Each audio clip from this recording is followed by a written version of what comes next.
율리아나와 성 프란치스코 책 읽기. 아시시 프란치스코와 클라라의 글. 프란치스코 출판사. 제3부 수도규칙과 격려문들.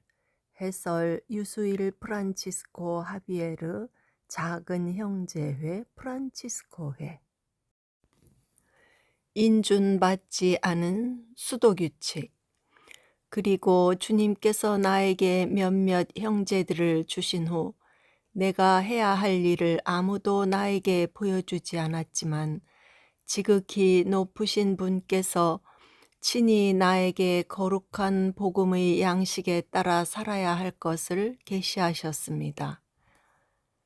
그리고 나는 그것을 몇 마디 말로 그리고 단순하게 기록하게 했고 교황님께서 나에게 확인해 주셨습니다. 프란치스코의 이 말은 1209년 교황 이노첸시오 3세로부터 구두로 승인받았으나 안타깝게도 분실된 원 수도규칙을 가리킨다. 비인준 규칙은 바로 이 원 수도규칙에 원천을 두고 있다. 하지만 이 수도규칙의 승인 후 10여 년간의 세월에는 형제들의 새롭고도 다양한 체험, 교회의 가르침, 특히 제4차 라테라노 공의회의 교령들, 그리고 프란치스코 자신의 가르침 등의 관점에서 변화와 발전이 있게 되었고, 이는 새로운 수도규칙의 작성으로 이끌었다. 성청에 제출하지 않았던 이 수도규칙의 작성 마무리는 1221년 성령 강림 총회에서 있게 되었다. 인준 규칙이 교황 호노리오 3세에 의해 확인되면서 이 수도규칙은 단지 하나의 영성 문헌으로 남게 되었지만 진정한 프란치스칸 삶을 이해하고 자극하는 데 소중한 역할을 하고 있다. 인준받지 않은 수도규칙. 머리말. 성부와 성자와 성령의 이름으로 아멘. 이것은 프란치스코 형제가 교황님께 허락과 확인을 요청한 생활입니다. 이에 교황님께서는 프란치스코 형제와 현재 및 미래의 그의 형제들에게 이것을 허락하시고 확인해 주셨습니다. 프란치스코 형제와 이 수도회의 머리가 될 형제는 누구나 이노첸시오 교황님과 그의 후계자들에게 순종과 존경을 서약할 것입니다. 그리고 다른 형제들은 프란치스코 형제와 그의 후계자들에게 순종할 의무가 있습니다. 제1장 형제들은 순종과 정결 안에 소유 없이 살아야 할 것입니다. 이 형제들의 수도규칙과 생활은 순종 안에 정결 안에 소유 없이 살면서 우리 주 예수 그리스도의 가르침과 발자취를 따르는 것입니다. 주님께서 말씀하십니다. 내가 완전한 사람이 되려거든 가서 가진 것을 다 팔아 가난한 이들에게 나누어 주어라. 그러면 내가 하늘에서 보물을 차지하게 될 것이다. 그리고 와서 나를 따라라. 또 누구든지 내 뒤를 따라오려면 자신을 버리고 제 십자가를 지고 나를 따라야 한다. 마찬가지로 누구든지 나에게 오면서 자기 아버지와 어머니, 아내와 자녀, 형제와 자매, 심지어 자기 목숨까지 미워하지 않으면 내 제자가 될 수 없다.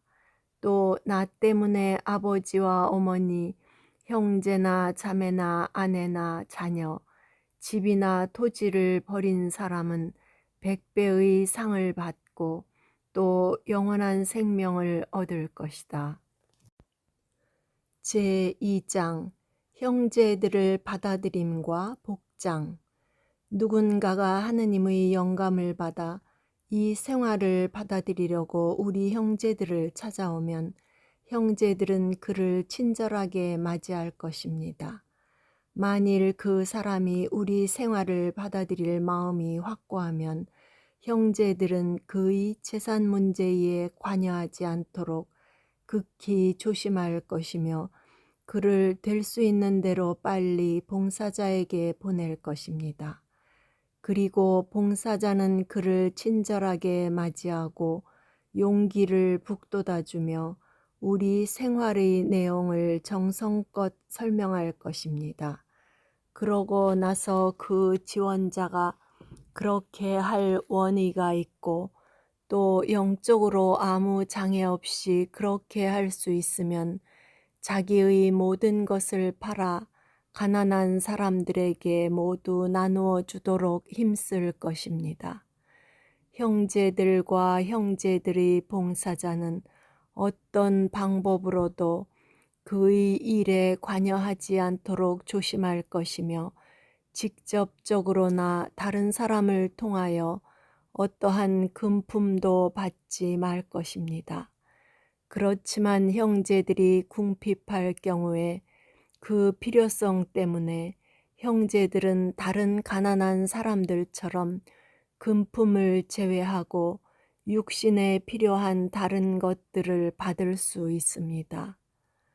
그리고 그 사람이 돌아오면 봉사자는 그에게 1년간의 실연복, 즉 모자 없는 수도복 2벌과 띠와 속바지와 허리띠까지 내려오는 겉옷을 줄 것입니다. 그리고 실연기 1년을 마친 다음 그를 순종 생활로 받아들일 것입니다. 그 후에는 교황님의 명령에 따라 다른 수도회의에 들어가거나 순종을 벗어나 돌아다닐 수 없습니다. 왜냐하면 복음에 따라 쟁기에 손을 대고 뒤를 돌아보는 자는 하느님 나라에 합당하지 않기 때문입니다. 그리고 어떤 사람이 자기 재산을 나누어 줄 영적인 원의는 가지고 있지만 장애가 있어서 가진 것을 나누어 줄 수 없는 경우에는 그 재산을 버리는 것만으로도 충분합니다. 거룩한 교회의 규범과 규정을 거슬러 아무도 받아들이지 말 것입니다. 그리고 순종을 서약한 다른 형제들은 모자 있는 수도복 1벌과 띠와 속바지를 가질 것이며 필요하다면 모자 없는 수도복 1벌을 더 가질 수 있습니다. 그리고 모든 형제들은 값싼 옷을 입을 것이며 또한 하느님의 축복을 받아 그 옷을 거친 천이나 다른 헝겊으로 기워 입을 수 있습니다. 왜냐하면 화려한 옷을 입고 호화롭게 사는 자들과 고운 옷을 걸친 자들은 왕궁에 있다고 주님께서 복음에서 말씀하시기 때문입니다. 그리고 위선자들이라고 불릴지라도 형제들은 선행을 멈추지 말 것이며 하늘나라에서 의복을 가질 수 있도록 이 세상에서는 값비싼 옷을 찾지 말 것입니다. 제3장 성모일도와 단식제. 주님께서 말씀하십니다. 단식하고 기도하지 않고서는 이런 악령들을 쫓아낼 수 없다. 그리고 또 말씀하십니다. 너희는 단식할 때에 위선자들처럼 침통한 표정을 짓지 마라. 그러므로 성직 형제나 평형제 모두는 정해진 대로 성모일도와 찬미의 기도들과 다른 기도들을 바칠 것입니다. 성직 형제들은 성직자들이 관례에 따라 성모일도를 바치고 산 이들과 죽은 이들을 위하여 기도할 것입니다. 그리고 형제들이 결함과 과실을 위하여 매일 주님의 기도와 함께 하느님 자비하신 이를 바칠 것입니다. 그리고 죽은 형제들을 위하여 주님의 기도와 함께 깊은 구렁 속에서 주님께 부르짖사온 이를 바칠 것입니다.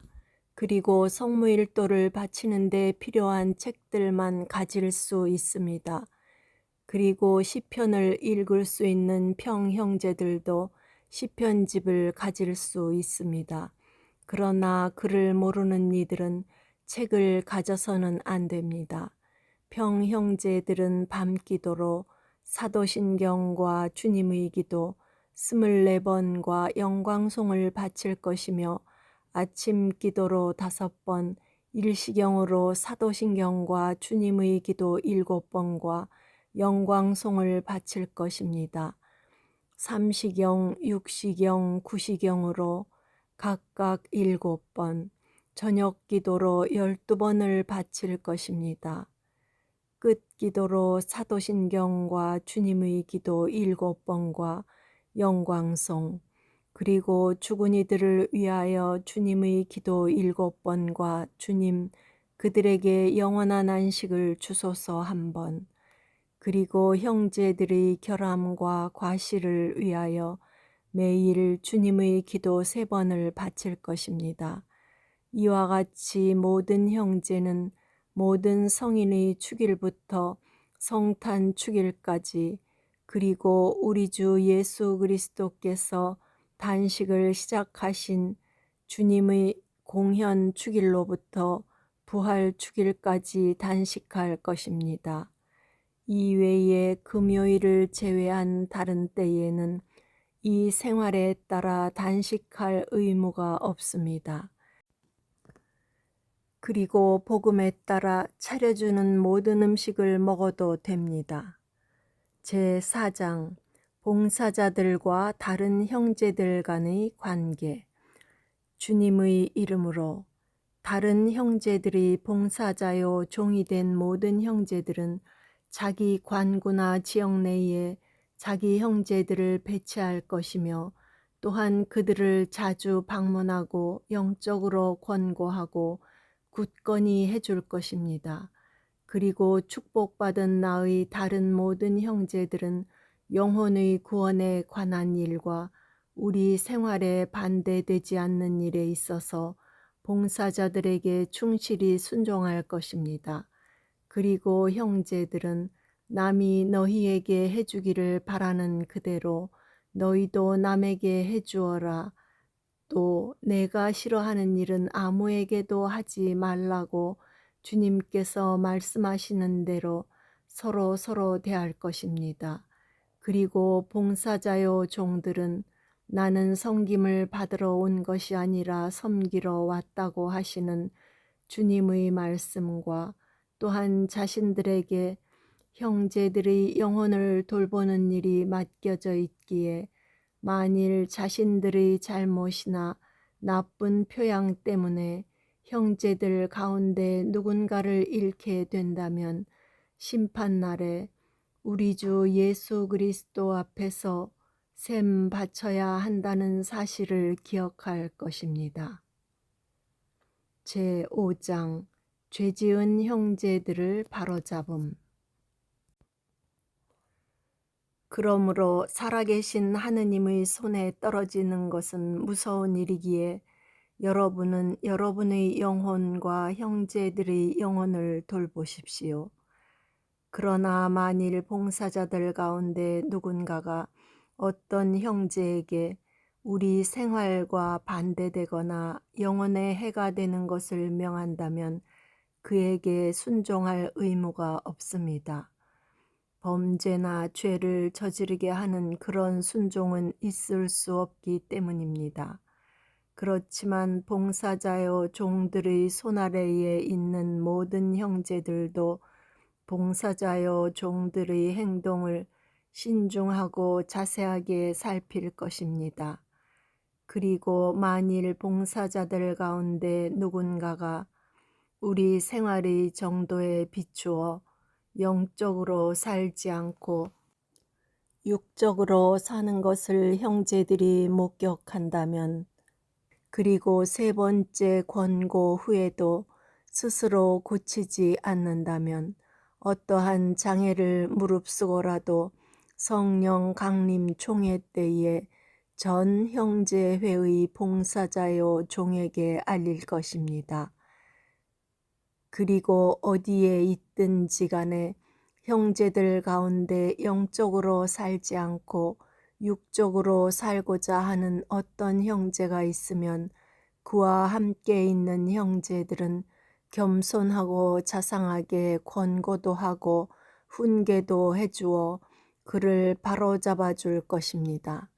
만일 세 번째 권고 후에도 스스로 고치려 하지 않으면 될 수 있는 대로 빨리 그를 자기 봉사자요 종에게 보내거나 아니면 그 일을 알릴 것입니다. 봉사자요 종은 하느님 앞에서 더 유익하다고 판단하는 대로 그 형제의 일을 처리할 것입니다.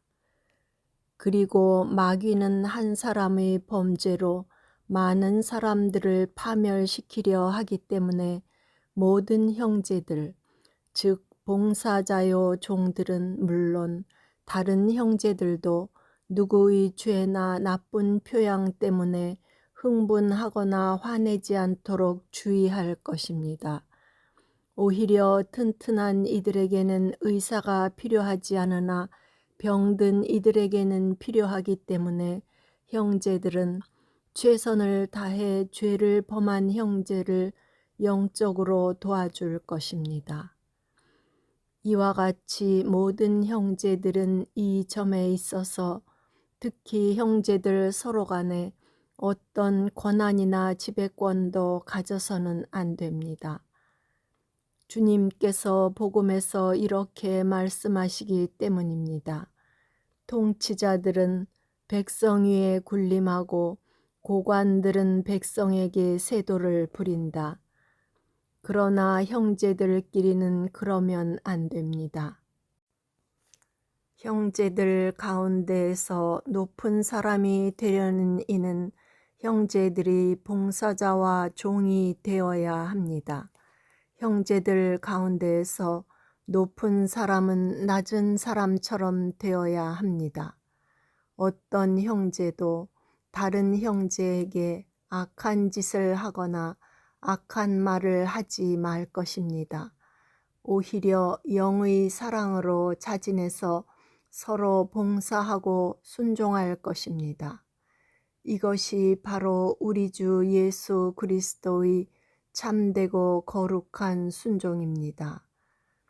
모든 형제들은 주님의 계명을 어기고 순종을 벗어나 돌아다닐 때마다 그것을 알면서도 그 죄 중에 머물러 있는 한 예언자의 말대로 자신들이 순종을 벗어난 저주받은 자임을 알아야 합니다.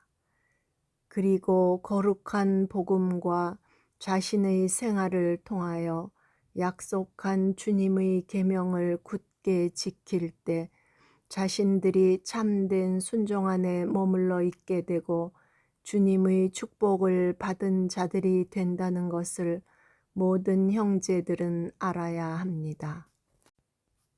제6장 형제들이 봉사자들에게 가는 일, 그리고 아무도 장상으로 불리지 말아야 함.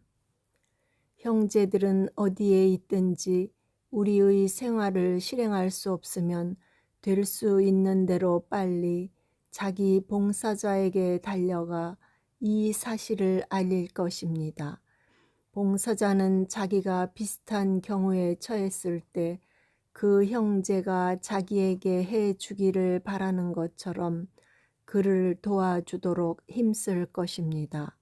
그리고 아무도 장상이라고 부르지 말고 반대로 모두가 똑같이 작은 형제들이라 부를 것입니다.